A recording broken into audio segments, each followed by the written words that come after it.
for November 8th, 2022. And if we could have a roll call, please. Jason Krashauer. Here. Christopher Farrar. Present. Mike Magyar. Present. Katie Pritchard. Present. Carrie Johnson. Here. Jeremy Linder. Here. And Clark Powers. Here. Thank you.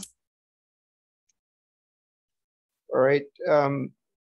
I'd entertain a motion to adopt the agenda or to suggest any modifications.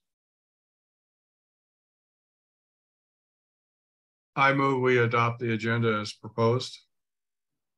Been moved to adopt the agenda as proposed by, I believe, Commissioner Powers. Is there a second? Second. Been moved and seconded to adopt the agenda as presented. All those in favor, please signify with an aye. Aye. Aye. Aye. Any opposed? Seems like it's unanimous. So we're off to a good start.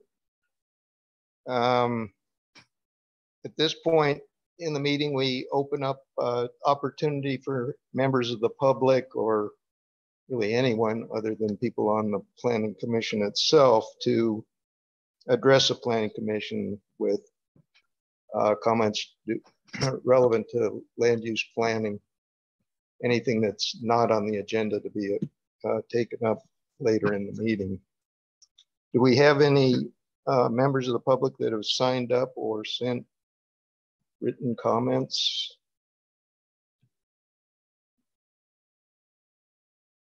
We do not, Chair.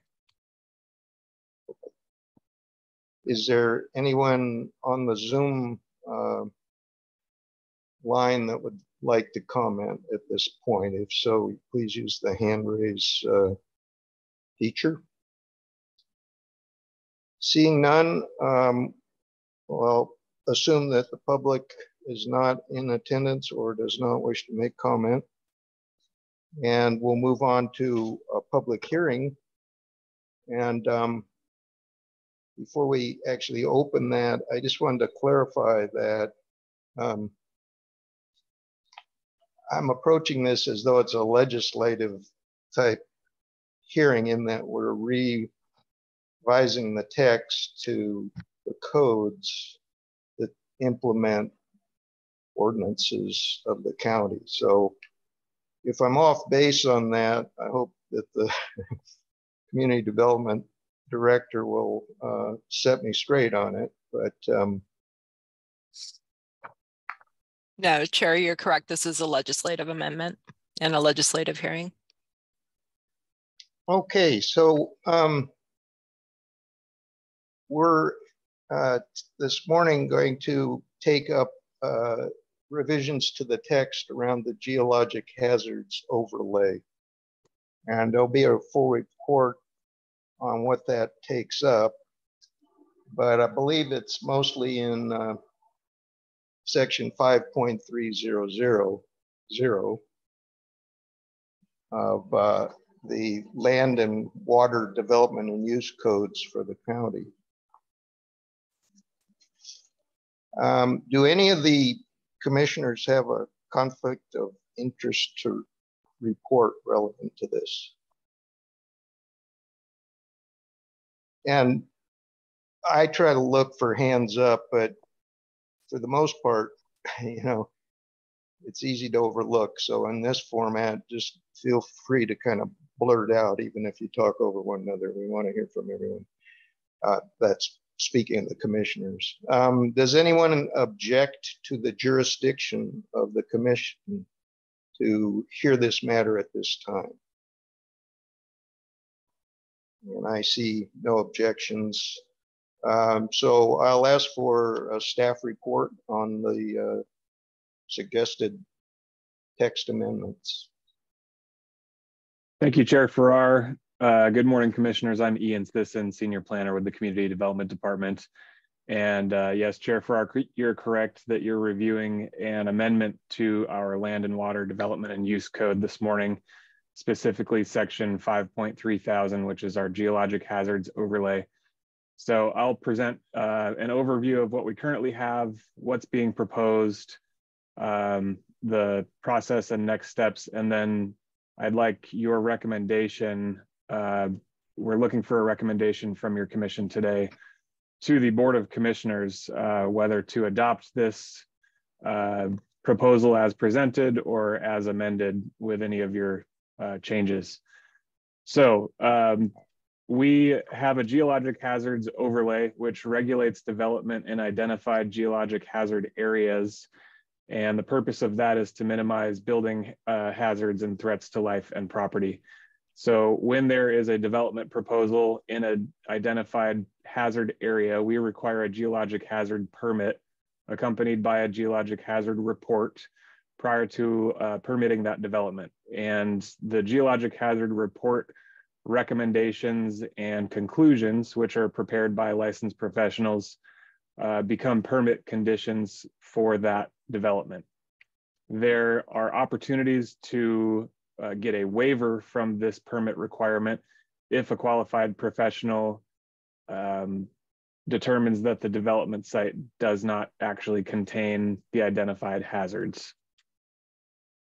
So the purpose of this project primarily is to update the mapping that we use. We currently have Dogami maps from the mid to late 70s that we are using to identify landslide hazards, and they have much more recent and more detailed information available. And so we would like to replace our outdated sources with the latest and best available information.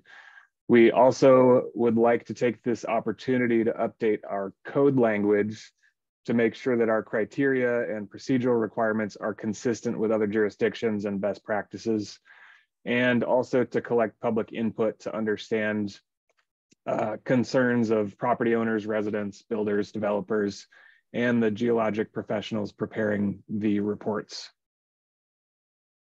So in doing this proposal, we have reviewed a publication from Dogami, which was prepared for local governments and is a guiding document, a set of guidelines for preparing comprehensive plans and development codes that adequately address geologic hazards and how those are affected by development.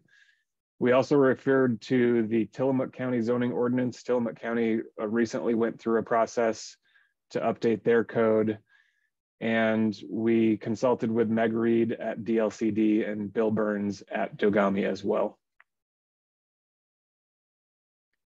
So the proposed updates include updating our applicability section, again, replacing our outdated information sources with new ones, and revising our overlay map accordingly, providing for exemptions from the geologic hazard permit requirement for certain development activities. So we currently require, for any development activity that requires a development permit, we require a geologic hazard permit. So the proposed update would allow certain types of lower risk development to proceed without going through that process. We also would update our standards for geotechnical reports to align with guidelines established by the State Board of Geologist Examiners.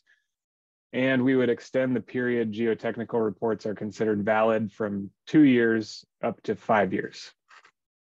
And we would retain the opportunity for geologic hazard permit waivers, of course, if a qualified professional determines that that hazard is not actually present on the site.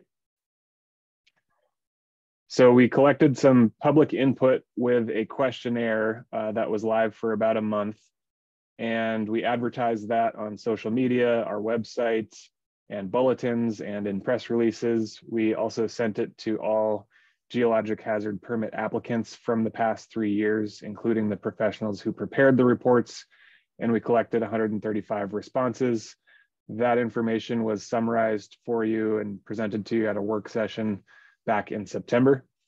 We also were required under ballot measure 56 to send a notice to all affected property owners. And so that went to about 1,800 recipients. And those are owners of property that were that owned property that was either added to the map, to the amended map, or removed from the map.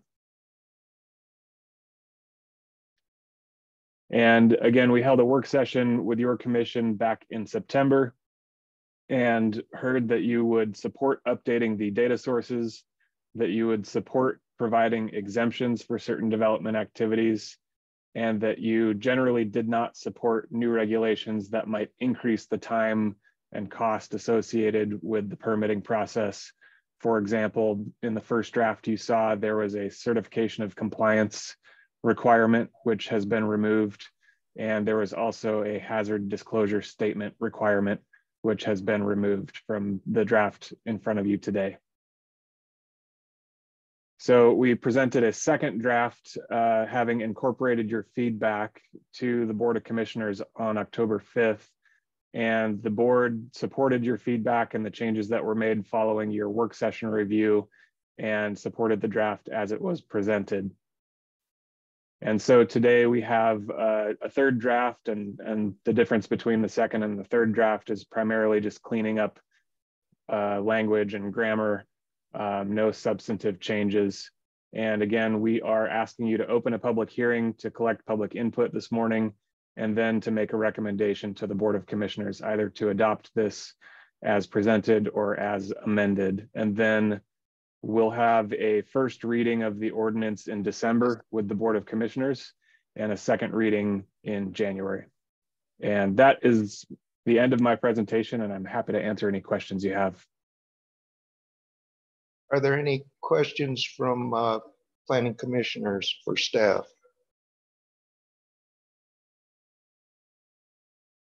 I see none, but speak up if I'm missing you. All right.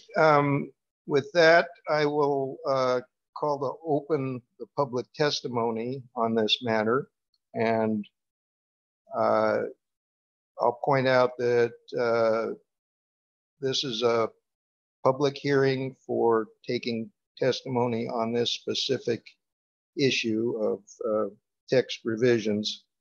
And failure to raise an issue with sufficient specificity to afford a decision maker and the parties an opportunity to respond to the issue precludes appeal to the board, Land Use Board of Appeals. All speakers on the floor should sign in, or if they're just doing an oral presentation, they may state their name and address before speaking. We'd like to limit comments to about 3 minutes. Are there any members from the public who wish to comment on this? I don't see any, and I presume nobody's signed in since we're just Zooming. Therefore, well, are there any public agencies present? Any representatives of public agencies who wish to comment? I don't see any. So there'll be no response. There was no comment. So I'll close the public testimony at this point and open up a period of discussion for the planning commissioners and to ask for any additional information from staff. Are there any commissioners which have a comment to make on this? I'm not seeing any. We have been through this before, but if something pops to mind, please interrupt me. I had just a couple of questions for my own edification. First of all, this is called the section 5.3000 is called the geologic hazards overlay, I think. And Yet the focus of the whole section seems to be solely on landslides and some to do with erosion in certain areas. And of course, there are many more geologic hazards than that. So I wondered if somebody on staff would like to comment on that. Is there another section of 5.3000 that'll take up other kinds of geologic hazards, such as earthquake shaking, fault movement, volcanoes, which we don't have to worry about too much, but ashfall could be an issue. Tsunamis, of course, are a big one. Can you speak to that, Planner Sisson, please? Sure. Thank you, Chair Farrar, for your question. So the geologic hazards overlay applies to areas subject to mass wasting, which would be landsliding. And that's where we are proposing to update our 1970s documents from Dogami with the latest studies that they have available. Then it also applies to all oceanfront lots in the county. And so that would address the tsunami hazard and coastal erosion hazards. That is the purpose. Oceanfront lots are required to go through this permit review process. And then we also have a beach and dune hazard area, which is identified in another section in the code, which has specific development standards and also requires a geologic hazard permit review. We have proposed removing one item that we currently have in our code, in our geologic hazards overlay, which is compressible soils. And so many of the properties that are being removed from our overlay are properties that were in areas with compressible soils, which can cause issues with, foundation settlement and cracking and things like that. We have not regulated development through the land use planning division in compressible soils area for at least the amount of time that I've worked here for the county, which is about 4.5 years. I don't know when we stopped doing that, but the reason for that is that it was determined it's better handled by the building codes division. And in many cases, the foundations for buildings on those types of soils are required to be engineered. And so that's something that's better administered by the building codes division because they have more of the technical expertise to review construction documents that are prepared by engineers. Other than that, I think one other small item that we removed from our applicability section was fault lines.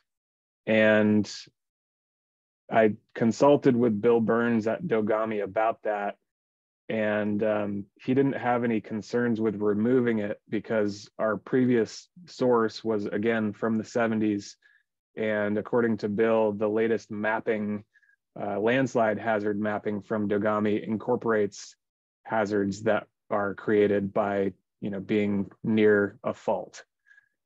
And to answer your question about earthquakes, Chair Farrar, my understanding is that the main hazard related to earthquakes is the landslide hazard. And so, areas with soils that might liquefy or slide in the event of an earthquake, I believe are covered by our landslide hazard mapping. Okay, thank you for that explanation. It's a couple of points that I'll just follow up on that. With the earthquake hazard, shaking can be a real issue too. A building could be on solid bedrock, and if it's within the area of high shaking around an earthquake, it could literally be knocked down. But I'm guessing here that perhaps our building codes is the way that's addressed as far as, you know, anchor bolts and design features that support a building adequately and that kind of thing. So maybe that's another reason that they've removed that kind of language from. That's correct, Chair Farrar. So the building code requires the plans to be designed around the seismic site class. And so, you know, that I think that's an A through maybe E rating. And so, yes, so building codes does require that to be considered. And then I will say, you know, personally, every geologic hazard report that I've reviewed, as far as I can remember, has addressed earthquake hazards as well, because it's known to be a hazard anywhere in Clatsop County and everywhere in Clatsop County. And so these reports will, you know, often provide detailed recommendations about being prepared for earthquakes, especially for the Cascadia subduction zone event that could happen at any moment. And so the geoprofessionals are certainly not overlooking that concern in their reports that are provided to us. Okay, well, thank you again on that. I had another question here. I'm looking.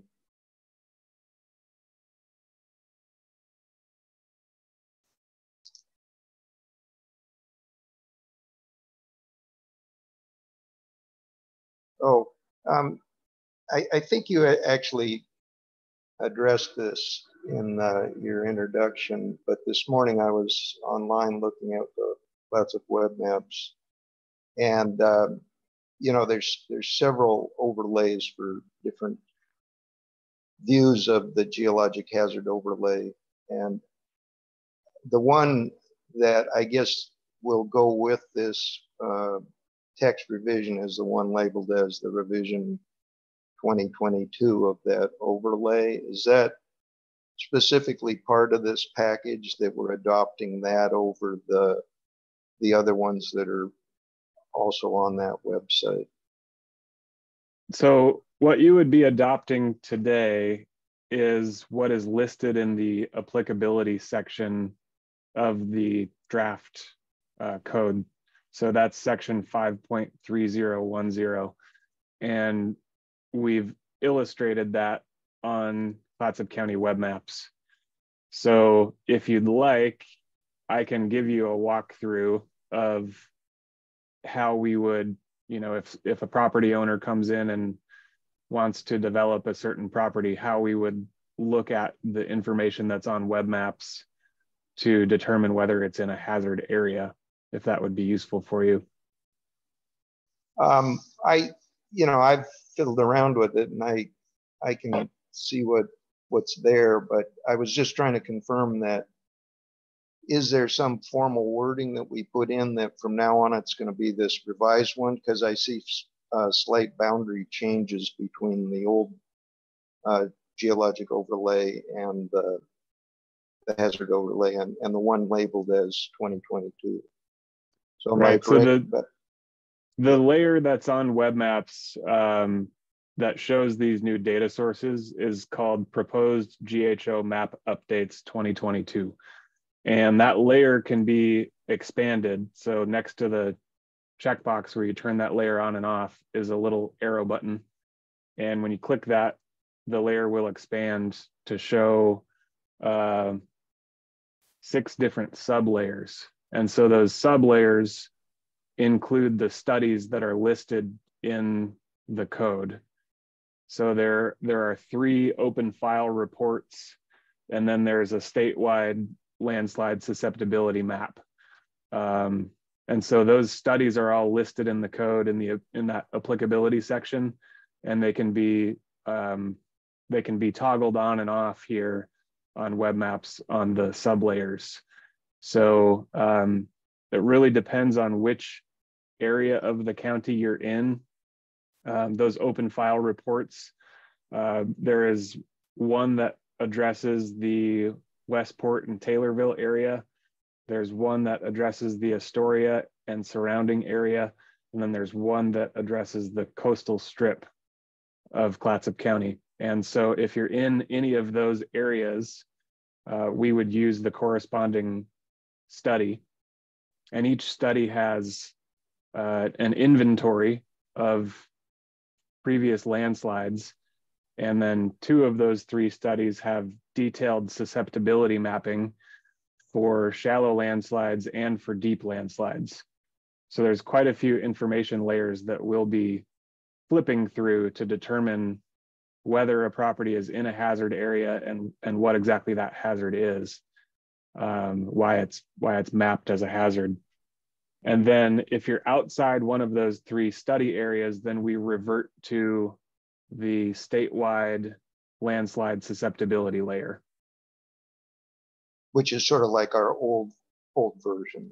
It's very similar, yes. And in discussing this project, just so you're aware, in discussing this project with Dogami, with Bill Burns,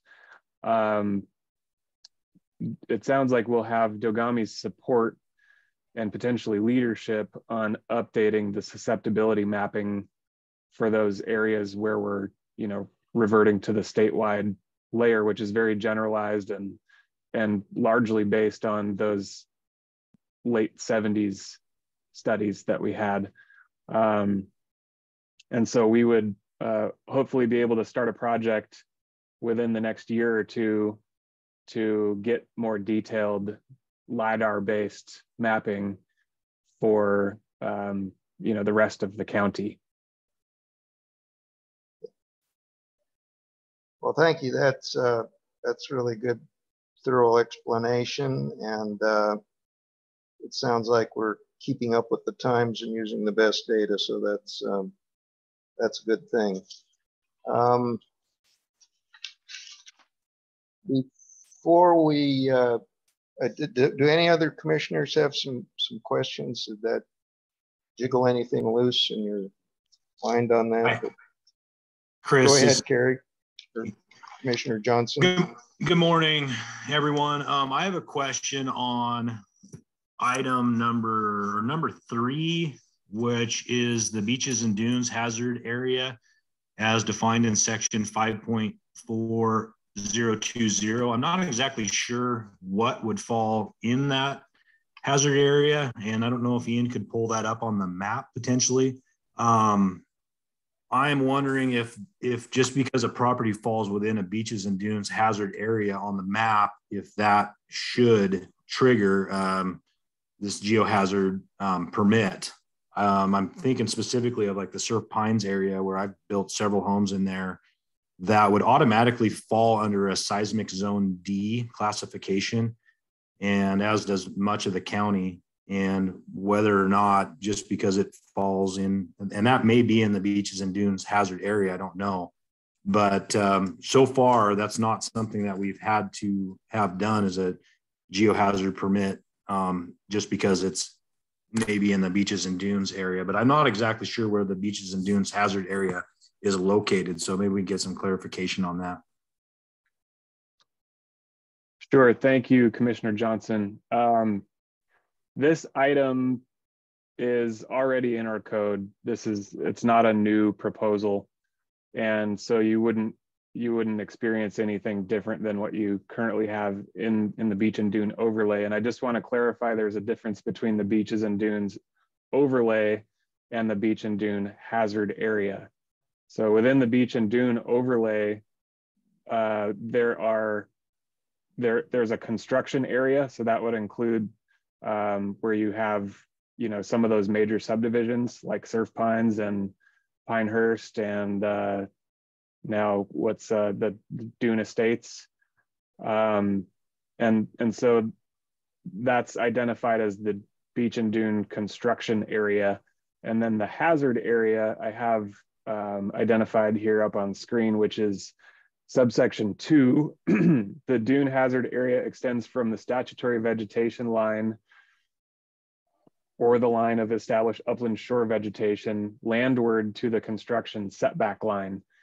And so you're probably familiar with that if you've done oceanfront work, like in Surf Pines, for example. You'll see that on the old subdivision plat where there's a construction setback line. So there's really already not much or any activity happening in this dune hazard area.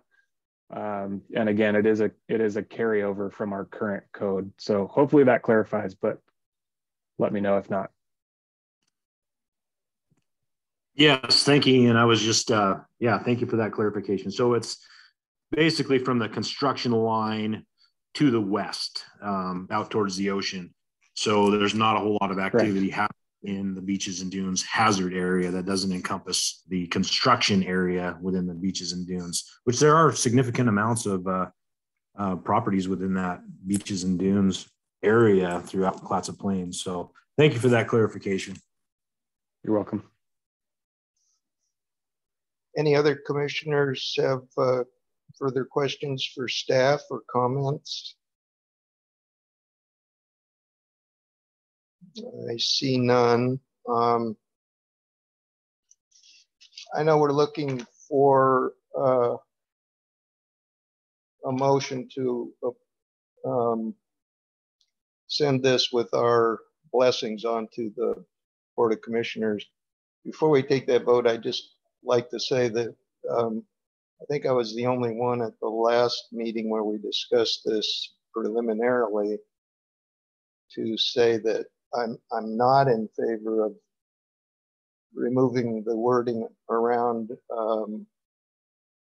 putting information about a geologic hazard report in the deed to go with the property in perpetuity. Seems like it's a benefit to anybody buying it to know that that report's out there and that they can get it.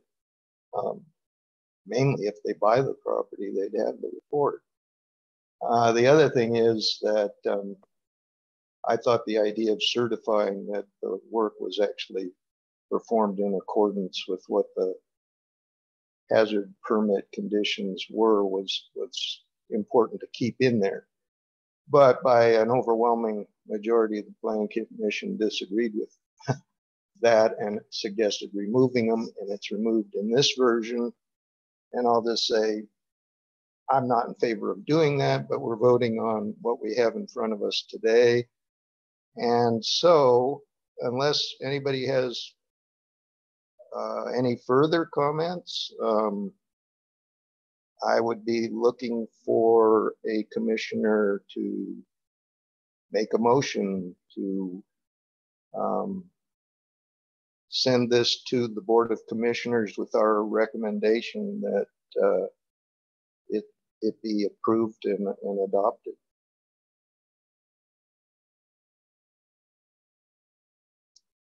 So I could pick one of you. Commissioner Magyar, you've been kind of quiet this morning. I've been quiet. Why are you picking on me? Everyone else is quiet. All right, I'll make a motion. Since Chair Farrar asked nicely, didn't call me out or anything like that. So I make a motion to approve this geologic hazards overlay document and send it to the commissioners for approval.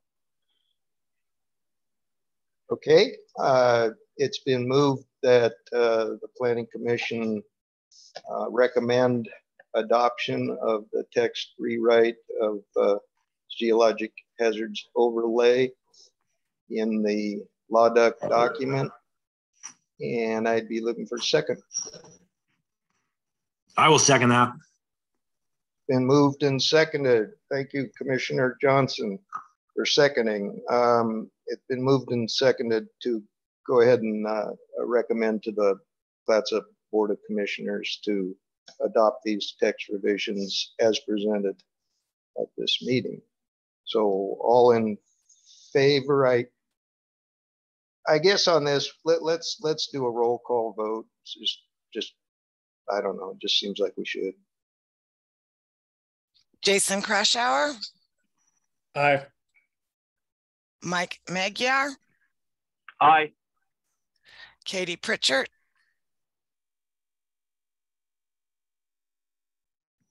Katie Pritchard. We'll come back. Carrie Johnson, Aye. Jeremy Linder,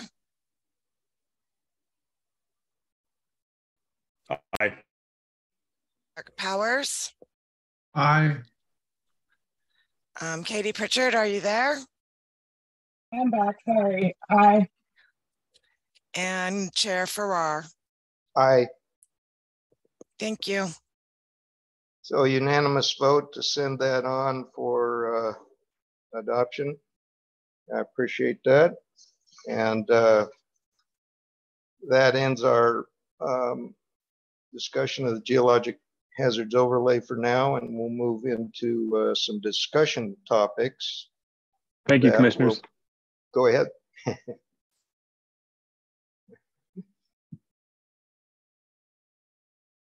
Just wanted to say thank you for that this morning. You did a great job. I appreciate how prepared you are and able to field all our questions so well. It's really makes our job easy. Thanks. So, Director Henriksen, are you going to lead the discussion on these topics? Yes, I am, Chair. Thank you. Okay. Are you ready to proceed? I certainly am, and I think everybody else is too. Okay, thank you. So the first topic of discussion today is to educate you and give you some background information about the implementation of FEMA's biological opinion. And this is not something that's immediately imminent, but it is something that will likely require us to do some significant changes to our codes probably in the next, I would say, 2 to 5 years. And we'll walk through what this is and how it's going to possibly affect Clatsop County. But because it will be a very big project once we get to that point, I just want to make sure that the Planning Commission has the basic background information so that you're aware of this project that will be coming forward. We've also met previously with the Board of Commissioners at a work session, and they've received the same presentation that you're about to receive. Before we begin, I just wanted to put out some acronyms and some abbreviations that you'll be running into as we work through the presentation and also in the future as you receive updates about any developments that might occur. So the first and probably the most important is BIOP, which is the biological opinion. And that was a document that was issued by the National Marine Fisheries Services back in 2016. And we'll talk more about that in a moment. The next thing to keep in the back of your head, and this is also very important, is the definition of development. And this is not the county's definition. We've adopted it because we're required to, but this is coming out of the Code of Federal Regulations, and it's what FEMA uses to define development.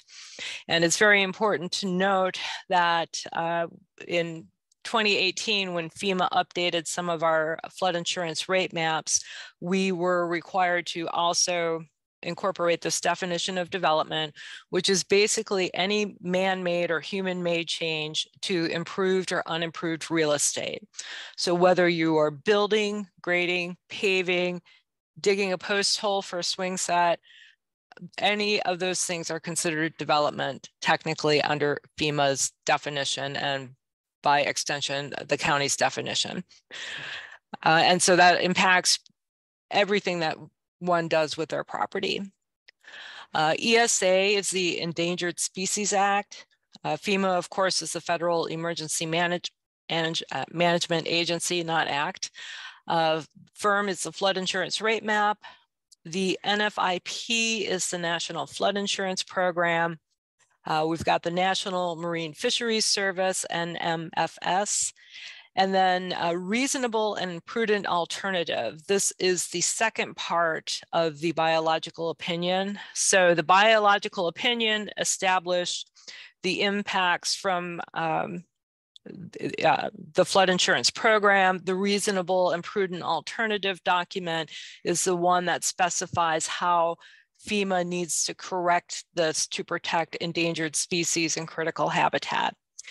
And then SFHA is just special flood hazard area. So any questions about those definitions or terms before we move forward? And I see none. Okay. So just as a little bit of background, the National Flood Insurance Program was created back in 1968. And it was 10 years later on July 3rd of 1978 that Clatsop County adopted its first flood insurance rate maps.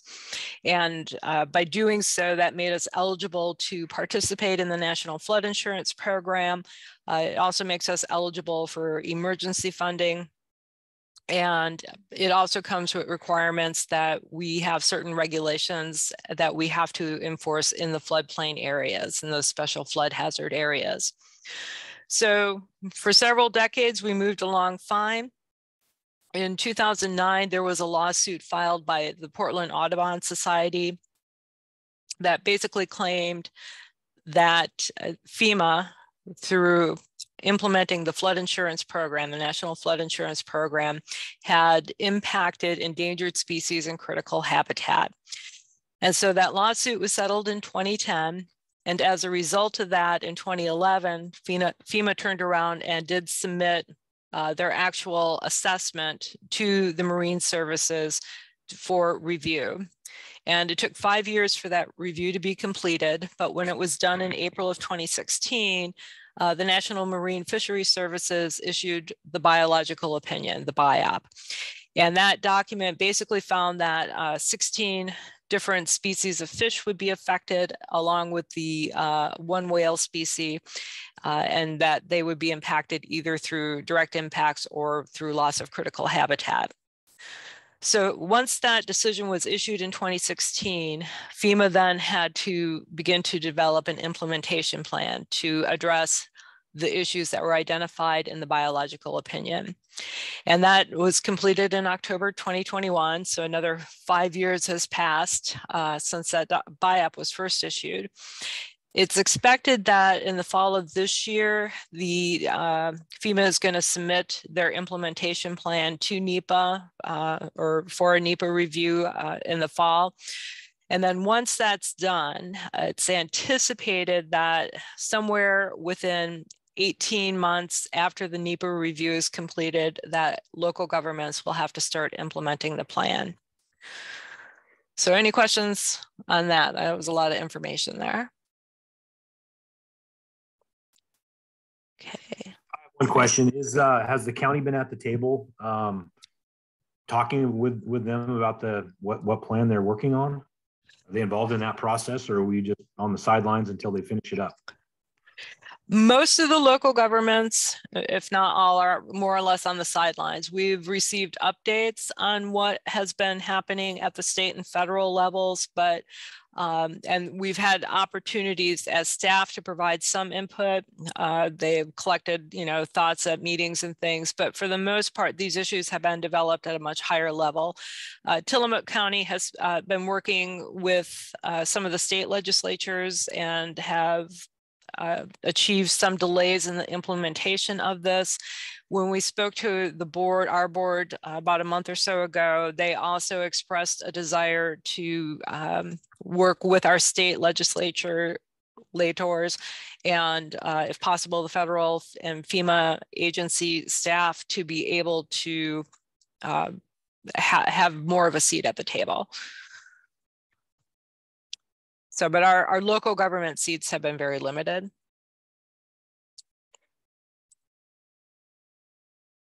Okay, so that's what I was afraid of.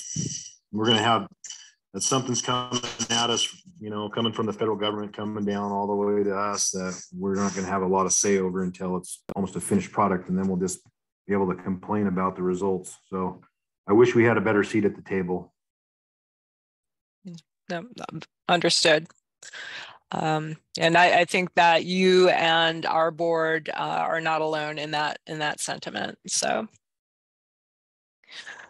All right, so a lot of the biological opinion, I think we've talked about a little bit. So basically the Marine Fisheries Services determined that if we continue to implement the flood insurance program the way it currently is operating, we would be jeopardizing 16 different fish species and the southern resident killer whale. And we would be resulting in the destruction of critical habitat that supports those species.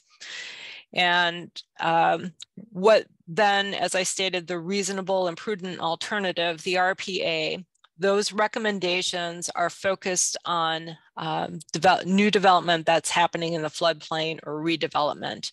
And the goal of that reasonable and prudent alternative is basically to obtain no net loss of habitat functions, which would include flood storage, water quality, and protection of riparian habitat. So in order to get to no net loss, there's 3 recommended options. You either avoid the impact altogether by prohibiting development. You can minimize the impacts by requiring bigger buffer areas, or you can mitigate the impact by perhaps including compensatory storage or creating new storage areas or wetland areas somewhere. So regardless of whether it's an avoidance, a minimization, or a mitigation, it's going to have significant economic impacts on how we develop in floodplains now in Clatsop County. We do allow development in floodplains, and there are currently costs associated with that, but if you have to now do significant restoration or compensatory storage, if you have to give up additional property to create a wider buffer area, or you're just outright prohibited from it, that's going to have some significant economic impacts on what will happen here in the county. We'll talk a little bit more about these others later on, but I want to just move forward. So the shaded area that's not gray, this are the areas throughout the state that are going to be affected by this biological opinion implementation.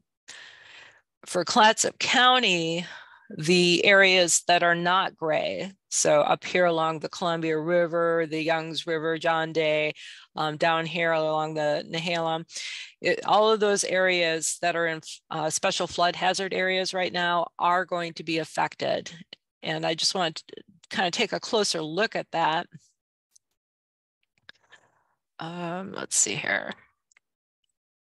So we're going to be, for example, this is Brownsmead area, and there are a lot of farms out here.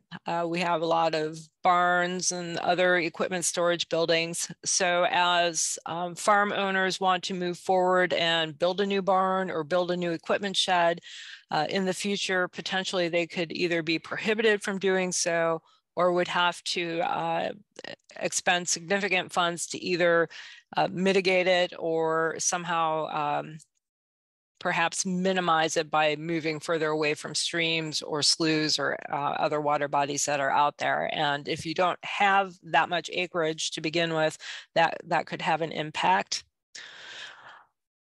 Yeah, I see. Chair? You're muted, Chair. Thank you. Question on that replacement. I would take it to mean that if no net loss is really what the, I forgot what the RPA is, but whatever it is, the recommended something. Reasonable and prudent alternative. Oh, okay. If it comes down to we want no net loss, in other words, we don't want to remove development that's already there and the economic power that generates and all those kinds of things. It seems to me that replacement of, say, a barn or some other kind of feature on farmland would fall within no net loss and would be allowed. So, I mean, I think that's one consideration that needs to be given to this. It's not the end of the world. It is a revision in the way things might get done, but I don't think it totally changes the picture as far as existing properties go. Anyway, that's just my, I don't know what more you can add to that maybe you've seen in reading more details about this. Yeah, the final implementation plan does address development and redevelopment. So I guess you could interpret redevelopment as not including a replacement in the exact footprint, possibly, but that all those details have not yet been worked out. We don't have a final model ordinance. We don't have any specifics yet from FEMA about how this will be implemented in real life, only that these are their goals that they're working to meet. So, and I was looking to see if I could pull up the final document. I think I had a link to it in the agenda item, but if you go through that, it does address development and redevelopment. So, and it, so I can't offer any, yeah. Just a quick follow-up on it. Are you saying that they do have a model code or something available now? Or?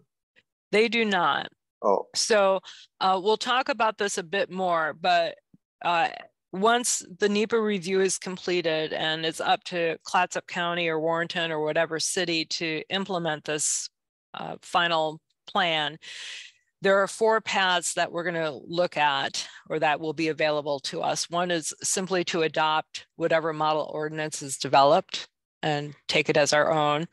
We can do a checklist and basically compare our current ordinance to whatever the model ordinance is. And then where we are not in sync, we would have to basically update our code to make it in sync with the model ordinance. We can develop our a habitat conservation plan. And then there's a 4th option where we would basically tailor make our own plan. And when we get to that slide, I don't have all the details in my head right at this moment, but those are the 4 paths forward. And we will talk about those in a minute. So, but to date, there is no model ordinance. So we don't know exactly what the requirements would be. And that's part of the ambiguity. I think that is driving a lot of the angst that local governments are experiencing, just because we don't know how severe it might be or what the repercussions might be or the impacts might be to, local economies. So.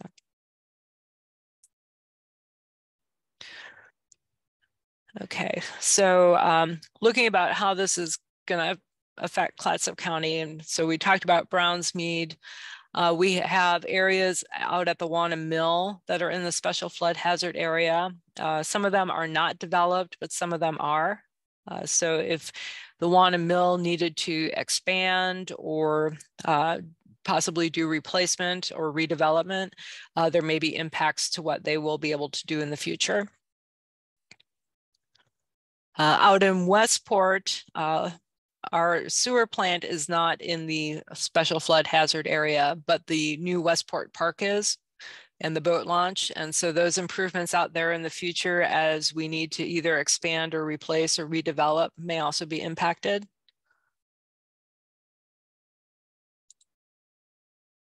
This is the current Public Works facility out on Olney Avenue.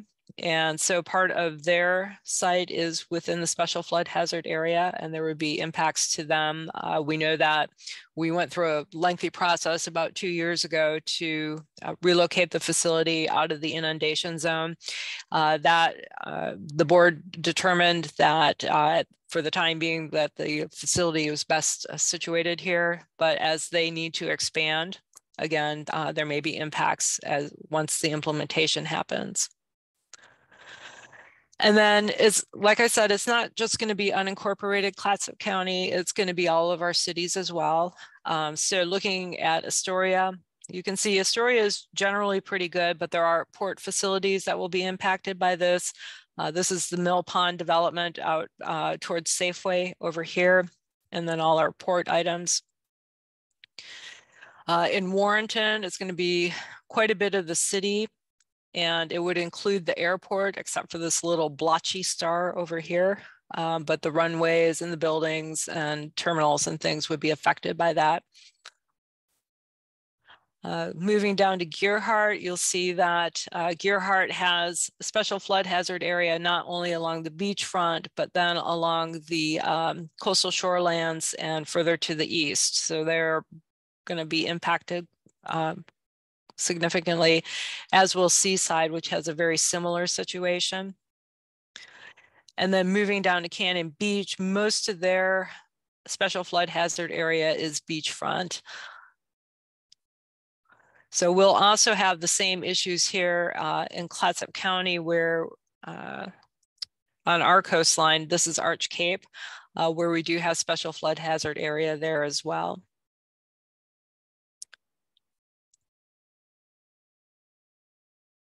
So one of the questions that I hear quite a bit when we talk about this to different people or to the board is, you know, can we just withdraw from the National Flood Insurance Program?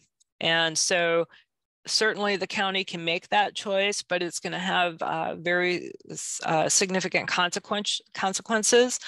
We would lose our eligibility for federal disaster assistance.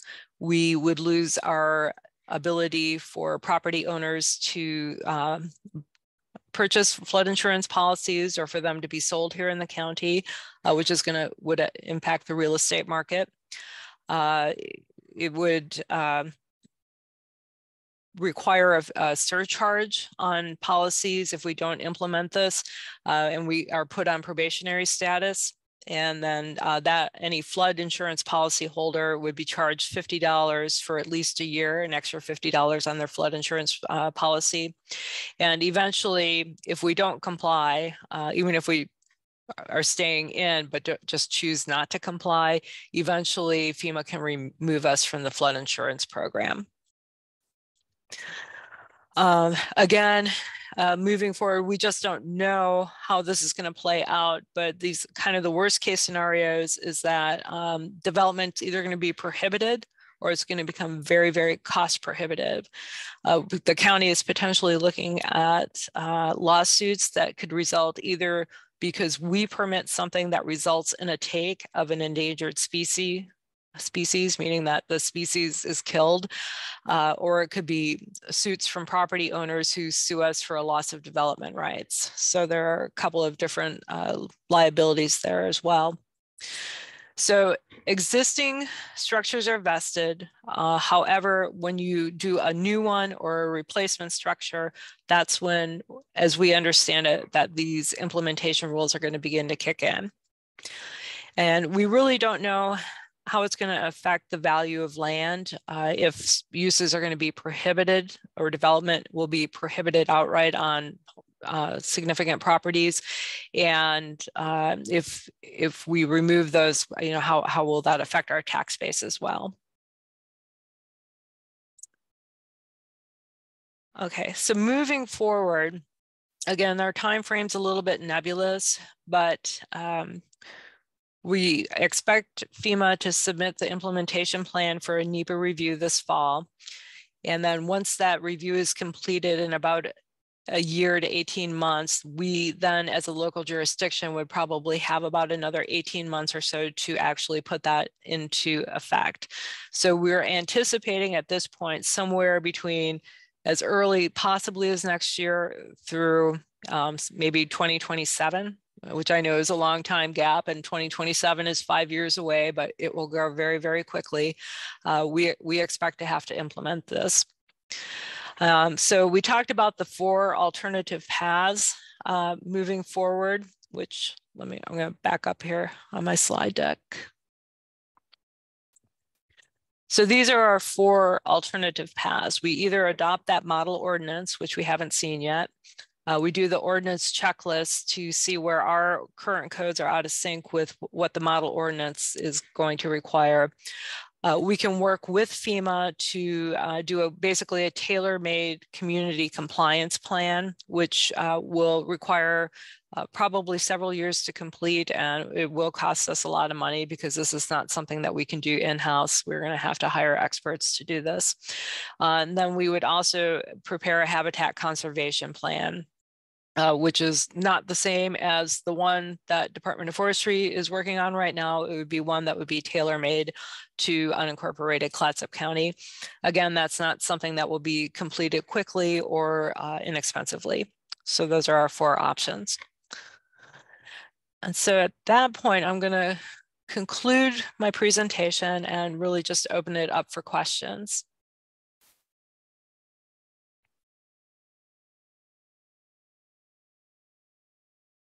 You're muted, Chair.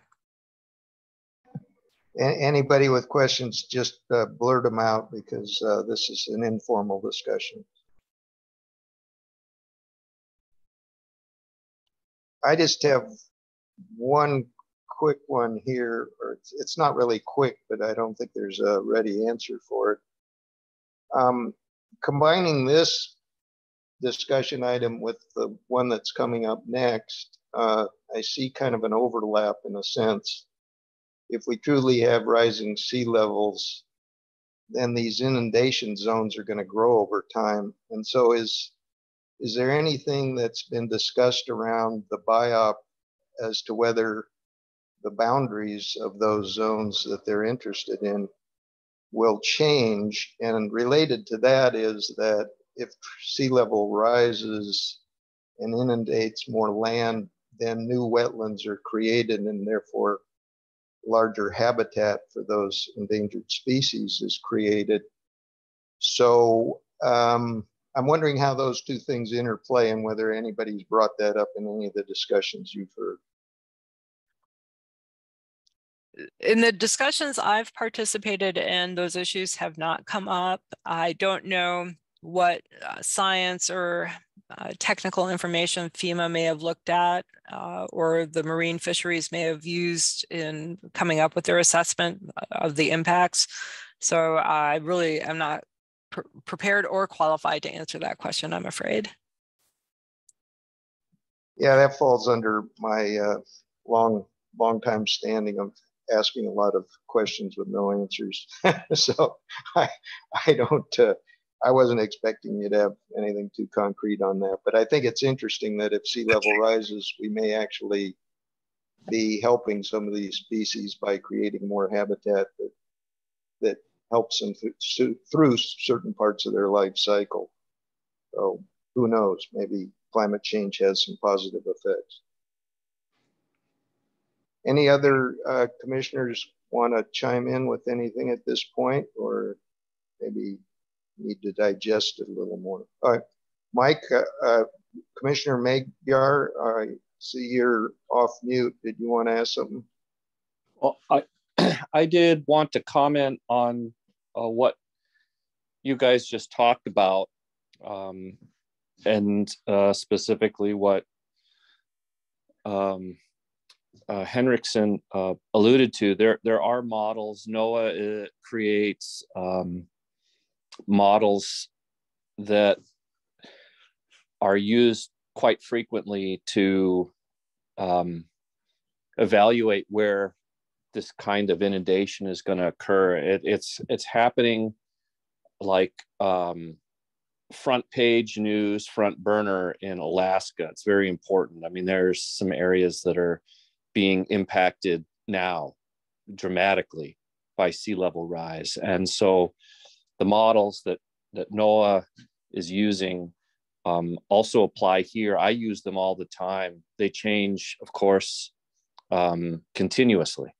And as we get better data from, say, Dogami on their LiDAR data, or we can start comparing changes over time very easily, all of those tools are being utilized for decision making by people in the state of Oregon and Washington and Alaska and the federal government. So that's just a heads up on the science behind some of it.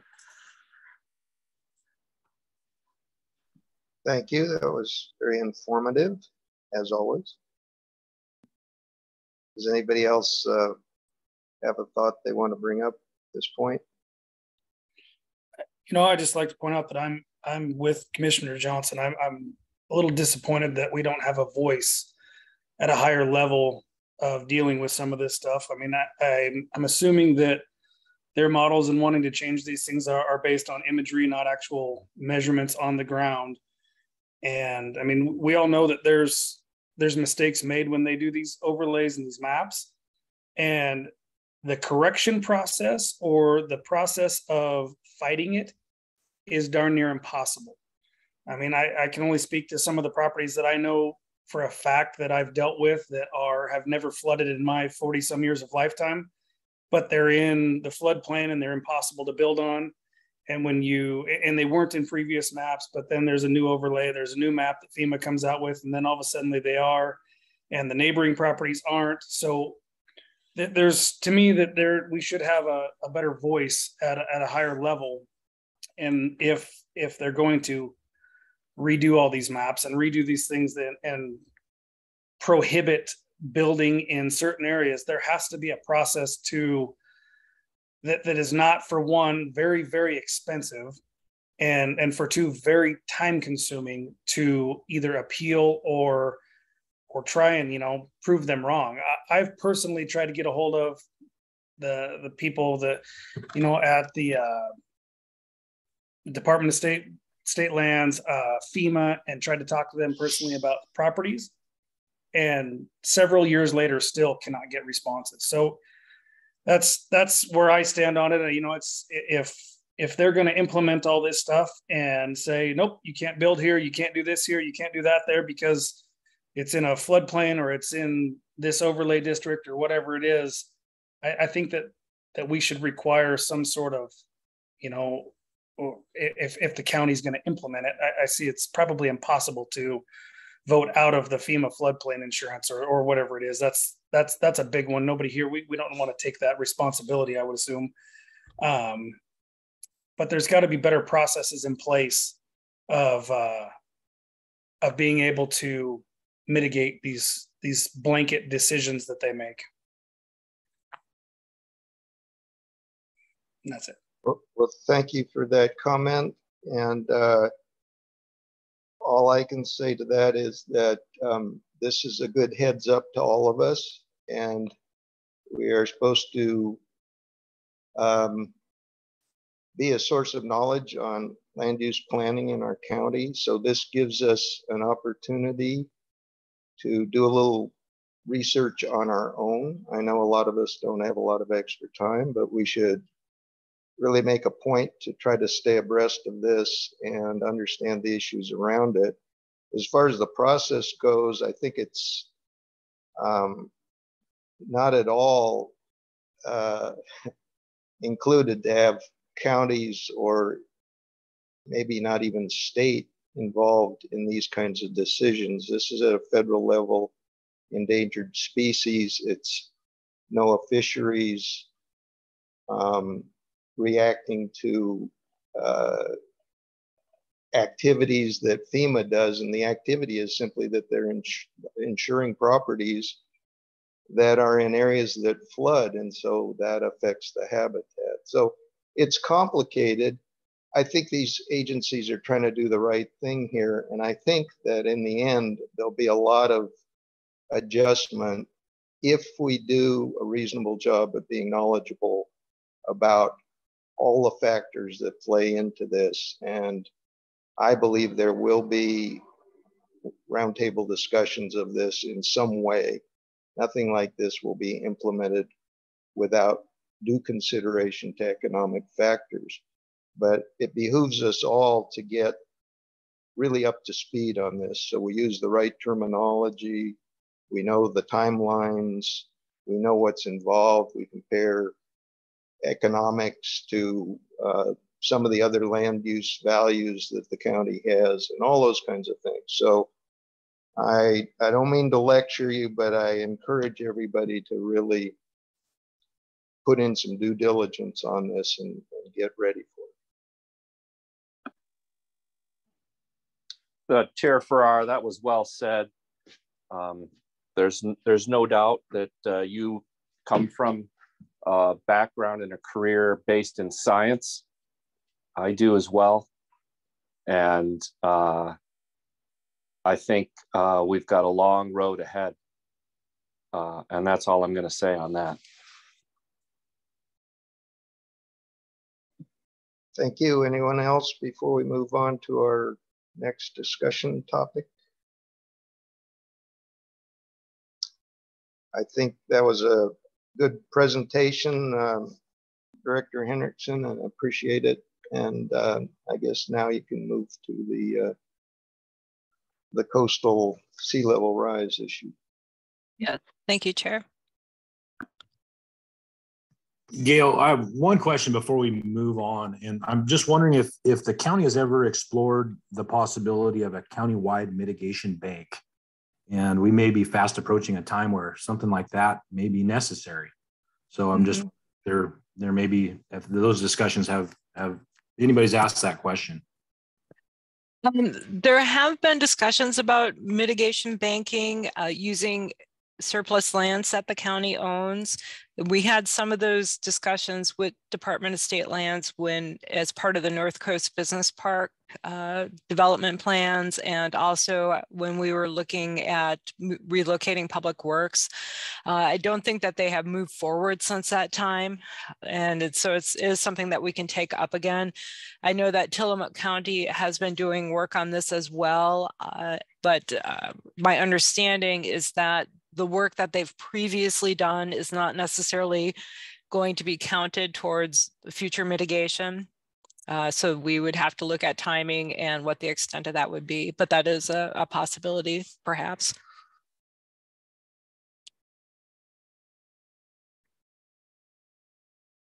Okay, thank you for that. You're welcome. All right, any other questions about FEMA before I move on to a different subject? Nope, okay. So just again, for your information, I just wanted to briefly go over 3 different projects that we currently have on the books that we are partnering with Department of Land Conservation and Development staff on. All 3 of these projects, we being the county, were approached by Department of Land Conservation staff to see if the county wanted to participate. And so never being one to say no to free assistance, we said yes. And so I just want to go over them so that you will be familiar with them, because eventually these may come back to you in the form of code amendments or other public meetings or presentations from state staff in the future. Okay, let's see here. So my screen is changing. Do you see my full screen or do you see my? Oh, we've got full screen. Okay, well, that's interesting. Oh, hey, look at that. All right. So technological challenges aside, we currently have 3 projects again on the books. The first one is a child care code barriers project. We are working also on a public waterway access project. And then the final one, which we just started, is a NOAA Fellowship Sea Level Rise project. So the Child Care Code Barriers Project was begun in May of 2020 when we signed the Memorandum of Understanding. The intent of this project is that DLCD staff was going to go through our code and identify areas where we were inconsistent with state statute in order to identify where we might have inadvertent barriers that are preventing residential or commercial childcare facilities from locating in unincorporated county. And so after that code audit was performed, DLCD staff was supposed to produce a guidance document that had some policy recommendations and identify areas where we needed to make changes to our zoning code. When that was done, we were supposed to, as a county, take it forward for adoption within 4 months. However, after we signed that MOU in May of 2020, no further action occurred. It's still open, it's still on the books. We, as staff, have reached out twice to DLCD for updates, but haven't received any information or a date as to when this project might begin, might commence. So I put it out there, even though it's 2 years old and nothing has happened, because for me, when as a director, when we first received this opportunity, it was coming at a time when COVID had just started, childcare had closed all across the county and everywhere else in the nation. And so it was a really exciting opportunity. And I think it's one that's very important that we continue to poke DLCD every so often to remind them of this project. But I just wanted to make the Planning Commission aware that it's still hanging out there because at some point, if it does get done, then we will be coming back to the Planning Commission with amendments to the law doc to improve our codes with regard to childcare facilities. So I will pause there for any questions about the childcare project. Any commissioners have a question for our Community Development Director? I have a quick one. Have the incorporated cities at all been involved in this in some way? And it seems like, you know, maybe they need to go through the same process to see if there's something in their codes that prevents childcare facilities. And since, you know, half of the population's in cities, maybe that's pretty important. Yeah, so within Clatsop County, none of the cities were chosen. Statewide, I think there were 5 cities that were chosen and maybe 1 or 2 counties. And so Clatsop County was one of the counties that was chosen. I think once we get to a point where we know what our deficiencies are, I think it would be easy enough to share that information with the incorporated cities to help them conduct their own code audit. When DLCD does these types of projects, they typically pick a few pilot communities, and it's not necessarily a complete statewide effort. They will spread their time and money around the state, but it's not going to be every jurisdiction. So. Good. Any other questions on this topic?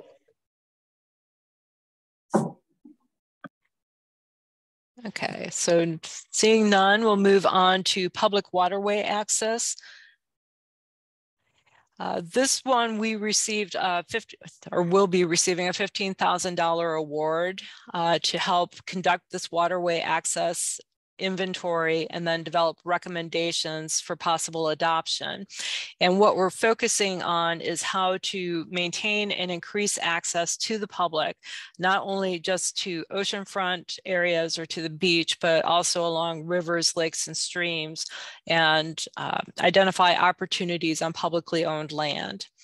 So as part of that, DLCD staff has been working with county staff maybe for about 6 or 9 months now. And they have pulled together their inventory. They have been down here taking photos of the different access points that they've identified. They are supposed to be providing us at the end of the project with all the GIS shape files so that we can put that up on our web maps for the public to see. They also have several they have one Excel spreadsheet with several points of data that can cover everything from whether or not parking is available to is there a cost to park, are pets allowed, are there restrooms, and a huge amount of information that they have been collecting about each of the different access points that they've identified. And as part of that, then we are also looking at drafting recommendations and policies for both the comprehensive plan and for our zoning code that are focused on maintaining or increasing access for the public on publicly owned land. And that's kind of a core tenet of our state here, is that the waterways are public and the public should have access to them. We'll also be doing future presentations. We're obviously talking to you today as an initial information session, but we will also be talking about this tomorrow night with our Board of Commissioners, and then in the future with the Recreation Lands Planning Advisory Committee. Again, just to bring the 3 the commissions and appointed boards up to date, and then as we move forward with any possible code amendments to make sure that they're apprised of it and have some background information on it. This project is expected to be completed probably in March of this year. And again, we've just been meeting monthly with staff to go over the inventories, make sure the data is correct, and then to start drafting some of those policies. So any questions about the waterway project? Not really a question, but you know, it seems like this endeavor would be appropriate for doing one of the online surveys that you've put out on other issues for county residents to chime in for a while, how they feel about some of the activities. Like, I mean, I can think of a whole bunch of questions you could have on there about access to the waterways. And I don't know if that's been thought of or what that costs, but it's an idea anyway. Thank you, Chair. Yeah, the cost is minimal. We can do that in-house. We haven't discussed it. It was at this point because we've been really focused on just making sure that our inventory was correct. And that probably took about 4 to 5 months. And now we're just starting on the different policies. So when we meet with the DLCD rep, I think later this month, then we can bring that up and see how we can fit that into our process.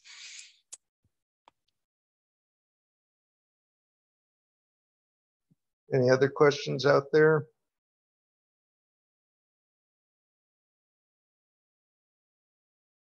Doesn't look like it. Okay, and then the final project that DLCD approached us about working with them on is a NOAA fellowship that they received a grant for themselves, and they have partnered with some cities, the county and Fort Stevens to do a sea level rise project. And so this one just started. Their fellow just started, I think, back in August. We had an initial kickoff meeting in October, just as staff between DLCD and the county, just to identify what our process was going to be, how and where to structure public engagement meetings, and what this project is hoping to accomplish. And again, this is going to be a project that will actually work with unincorporated county, the city of Warrenton, and Fort Stevens, and to identify using best science, to put together a sea level rise action plan. And so part of what we are required to do under the Oregon Coastal Management Plan is to have regulations and standards in place, both in our comprehensive plan and in our zoning codes, to protect the estuaries, the coastal shorelands, and the beaches and dunes. And I know Ian talked about beaches and dunes earlier as part of his geologic hazard work. So again, just being consistent with that. So DLCD and NOAA are really the lead on this. Staff is here to be the liaison to help them kind of have eyes and feet on the ground, set up meetings, advise them about, local culture and things that we need to be thinking about. But really DLCD and NOAA are going to be working with the elected officials, tribal agencies, residents, businesses, and other community stakeholders. And as part of this, they're going to first do the sea level rise assessment to see how vulnerable each of the participating jurisdictions are. They are going to draft up potential adaptation measures that each local government can utilize moving forward. And then as part of that, that the state and federal staff want to meet with our local officials to jointly prioritize those adaptation measures so that we are making sure that the things that are most important or critical for unincorporated Clatsop County are the ones that get the highest priority. And so that's being established at a local level. Once that's done, then the state and NOAA will put together the action plan itself for each entity. And then I also identify ways to implement it and funding strategies to help us implement. So as I said, this started, the fellow was hired in August. We had our kickoff meeting in October. Right now we are looking potentially at public engagement meetings sometime between February and April of next year. And the project itself is scheduled to run into 2024 and be completed about the middle of 2024. I gave all the documents that are memorandums of understanding and the NOAA fellowship grant application itself in the agenda package. So that has a little bit more detail than what's in my PowerPoint. But really, I'm here again just to share information, make sure you're aware that these projects are going on because they may come back to you in the form of an actual legislative amendment or public hearing in the future. And so again, I'll pause for questions and thank you for your time.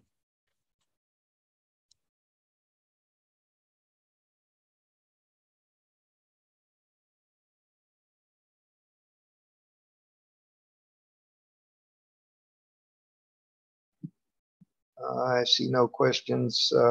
I find it really an advantage to us to be able to take this assistance in funds and expertise from DLCD, and I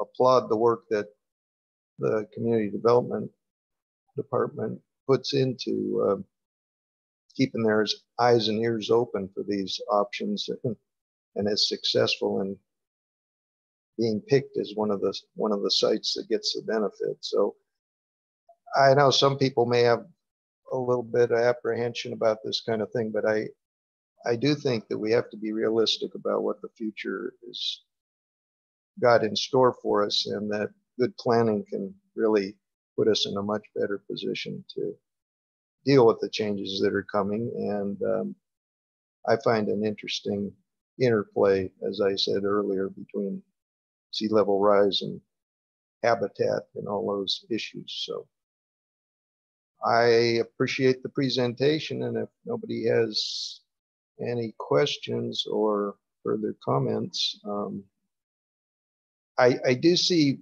Pat Corcoran's on the line, and although you're a member of the public in this setting, I know you've had a real history with coastal issues. I don't know if you had any thought or comment that you could quickly make. And doesn't look like it. Okay, well then, last on the agenda, or near the end of the agenda, is the project status report. If Director Henriksen could lead us through that, please. Okay, so the only changes that we've really seen to the report since October, we added in the updates on the rural ADUs. We did a work session, and thanks to Julia for leading that, on Wednesday, November 2nd before the board. We also took the legislative updates to the board just for a work session on November 2nd as well. The FEVIS Goal 11 exception was acknowledged by Department of Land Conservation and Development. So that is completed, and that will be coming off the project list next month. And the only other update, again, the legislative amendments. And so really just any questions that you may have.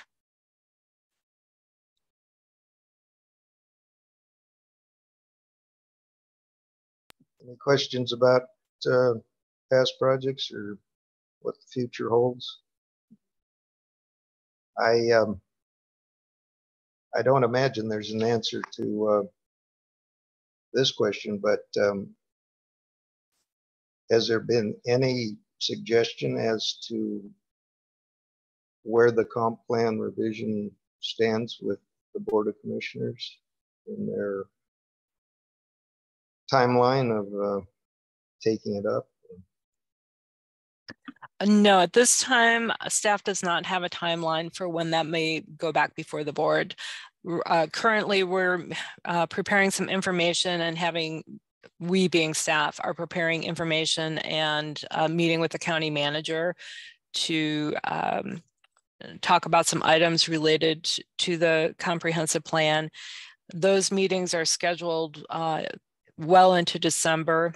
And so depending on how those meetings progress and if any changes have to be made to the comprehensive plan, that would necessitate re-advertising and noticing DLCD. We would have to come back to the Planning Commission and then following your recommendation, go back to the board again. So that's a minimum timeline, and that would put us at least into February, I would think, at the very earliest.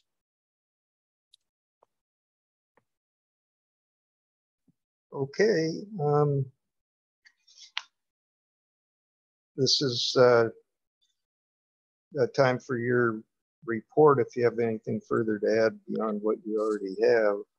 Yeah, just a couple of items. So next month, our meeting is December 13th. We have a public hearing that will be scheduled for the legislative updates that you reviewed back in October. We will probably be bringing the rural ADU public hearing back to you for those code amendments.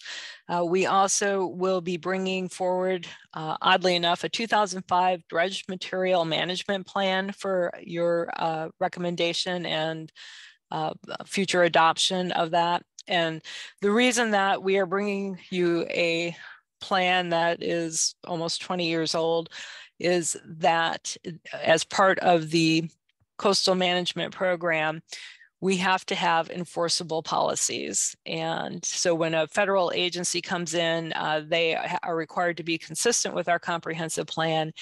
However, we have adopted a document by reference that has the dredge material management sites in it. And because we adopted by reference and did not actually adopt the document itself, it's not recognized as being an enforceable plan.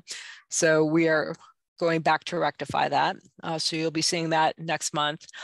We will also possibly be bringing some discussion item about the Committee for Citizen Involvement and a public involvement plan. That may get pushed to January.